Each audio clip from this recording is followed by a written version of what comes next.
Hi guys, and welcome back to the Lazy Girls Kitchen. If you are new, I'm Maggie and welcome. Today I'm going to share with you just how to make a plain breakfast fritter. I just topped them with some powdered sugar and some fruit on the side, and it's absolutely divine.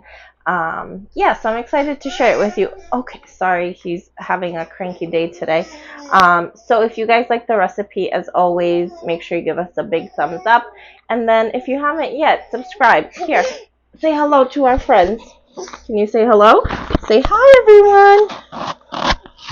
That's Mama. Okay, thank you. Say bye-bye. Can you say bye-bye? Blow kiss.